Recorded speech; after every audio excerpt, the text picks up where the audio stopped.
In this particular case, the Republicans were right. So you think the Republicans are sort of an extreme fringe party? No, I don't think that they're an extreme fringe party. I think that they're operating against those they believe are extreme on the left. Like, for example, when you talk about the LGBTQ community, I'm a fiscal conservative and I'm a social liberal.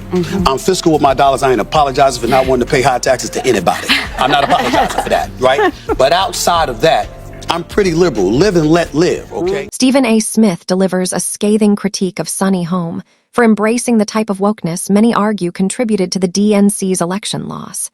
He contends that the party's shift towards socialist-leaning policies alienated key voters, helping drive defeat. Home, however, remains unmoved, insisting ideological overreach played no role. Similarly, the host declines to blame wokeness. Smith methodically deconstructs these defenses, connecting the dots to argue that Harris's political struggles were fueled by an excessive focus on woke priorities, making his assessment both sharp and unflinching. I'm pretty liberal. Live and let live, okay? But you had folks on the left that were introducing some things when we got in the whole transgender issue, and they were talking about bathrooms, or they were talking about males transitioning to females and competing against girls in sports and stuff like that. These That's less than 1% of the population. I understand that, but you know what? Add Eric during the but NFL. I think that's where the mistake is made. Yeah, you're saying it's ridiculous. I don't disagree with you.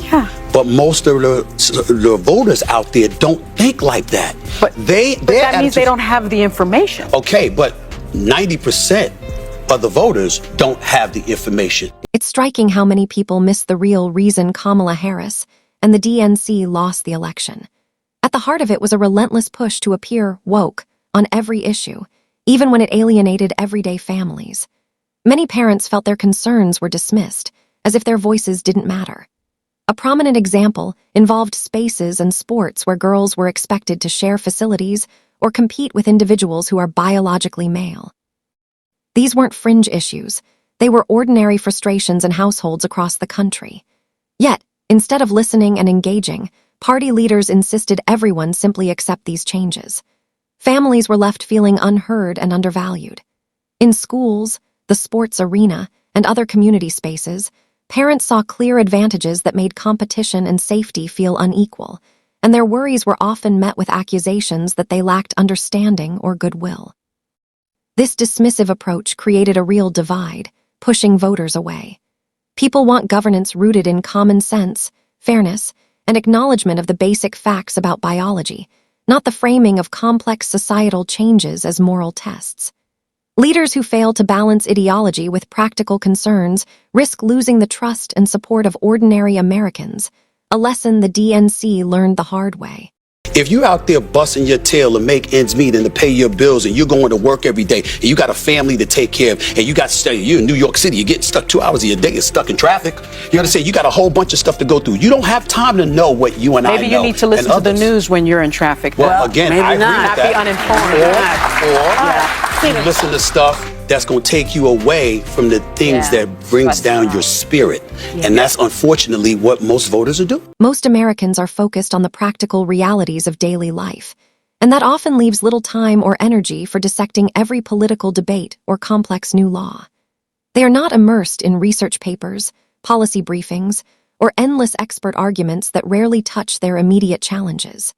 Instead, they are working long hours, managing bills, caring for family members, and navigating the countless responsibilities that make up everyday life. Because of this, anything that feels overly complicated, abstract, or disconnected from real-world concerns naturally sparks resistance. It's not ignorance, it's prioritization.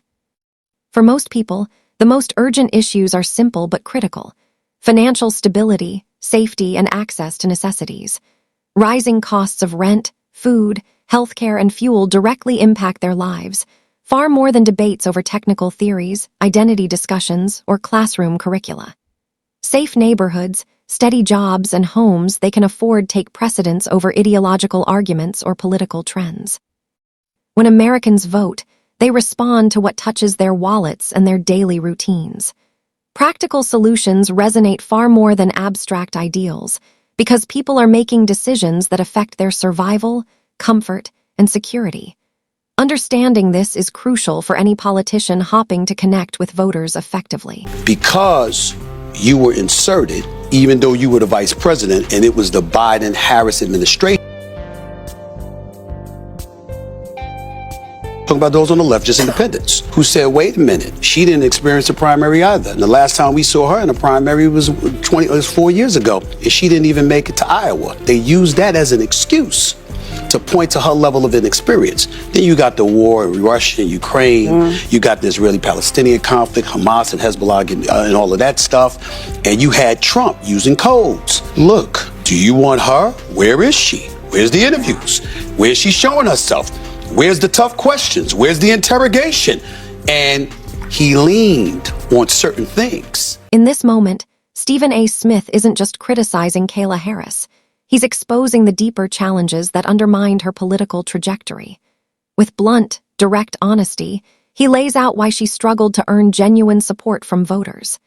Even as vice president, many Americans felt she was presented to them rather than chosen by them.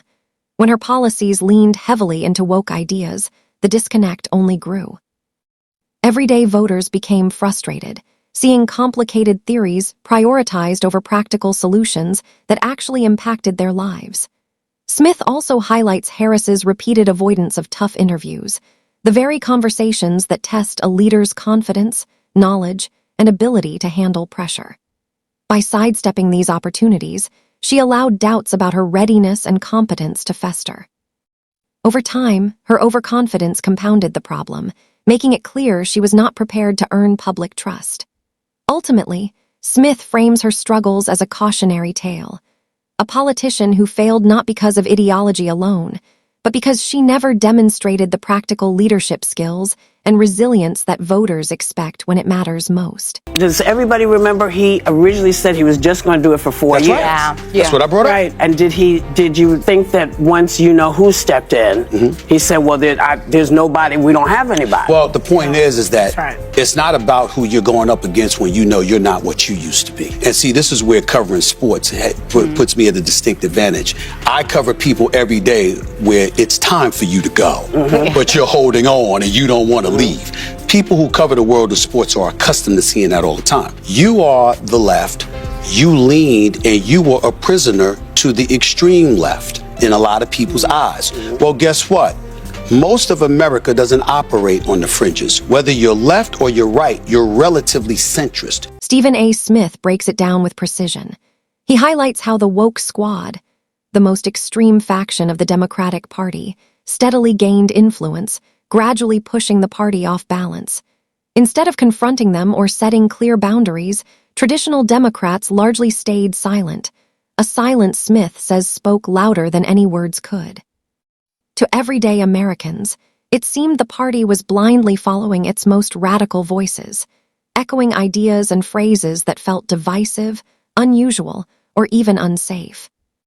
This unintentional messaging made it appear that the party's identity was entirely wrapped up in being woke, prioritizing ideological performance over practical solutions. After the election loss, some supporters tried to distance themselves, claiming they had never fully embraced these ideas. By then, however, the damage was done. Voters had already concluded the left had traded common sense for attention-seeking activism. Smith stresses that pretending everything is fine after defeat isn't a strategy. The moment denial sets in, it's too late. The episode underscores just how disconnected the party had become from the very people it needed to reach, leaving ordinary Americans feeling overlooked and alienated. The problem is those on the fringes continuously push for you to get everything you want. Yeah. They're not about getting things done. They're about getting their way. And if they're not going to get their way, they're about complaining and griping about it because they understand that when you are operating based off of grievance, that's usually what provokes you to get to the polls.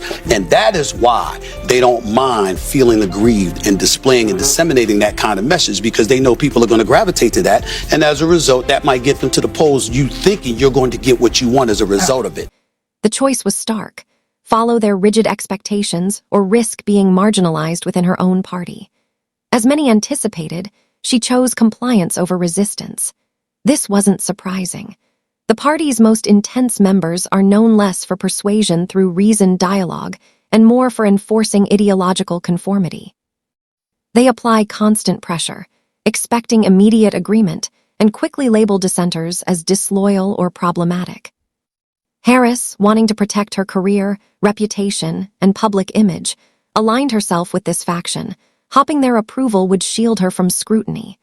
Yet, the deeper she immersed herself in their strict worldview, the more ordinary Americans felt alienated. Instead of gaining trust and support, she eroded it, as voters observed her constant catering to a narrow subset of the party. In the end, Harris didn't merely make a political misstep. She became an example of how aligning too closely with extreme factions can backfire. Her choices amplified division, weakened her broader appeal, and ultimately contributed to the decline of public confidence in her leadership. Do you think the Republicans are sort of an extreme fringe party? No, I don't think that they're an extreme fringe party. I think that they're operating against those they believe are extreme on the left. Like, for example, when you talk about the LGBTQ community, I'm pretty liberal. Live and let live, okay? Yeah. But you had folks on the left that were introducing some things when we got in the whole transgender issue, and they were talking about bathrooms, or they were talking about males transitioning to females and competing against girls in sports and stuff like that. No segment feels complete without Sunny Hawson's trademark flair, and she certainly delivered this time. As usual, she twisted Stephen A. Smith's comments into something he never actually said. At no point did Smith claim the Republican Party was some kind of fringe group. By creating that distraction, Sunny managed to steer the conversation away from his real point. Smith's message was clear and direct. He explained that the most energized woke voices had taken control of the Democratic Party, promoting strong cultural positions and policies that alienated everyday Americans. Instead of challenging these ideas, Democratic leaders allowed this faction to define the party's identity. Republicans, he noted, weren't being labeled extreme. They simply filled the leadership space that Democrats had left vacant, pushing back against the cultural shifts embraced by the left. Ironically, Sunny's misrepresentation didn't weaken Smith's argument.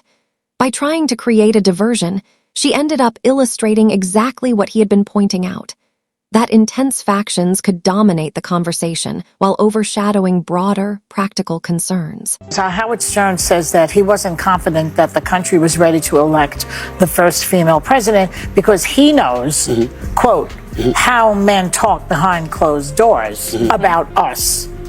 So we're very privileged to have a great guy here today. Yeah. Tell, what do men say about us behind Well, closed first of doors? all, Say it to our faces. Yeah, do tell. I don't hide, so no worries there. Here's the deal. I respectfully disagree with Howard Stern, only from the standpoint that I wish he had been more specific. Why don't you say white men? Because let me tell you something about black men.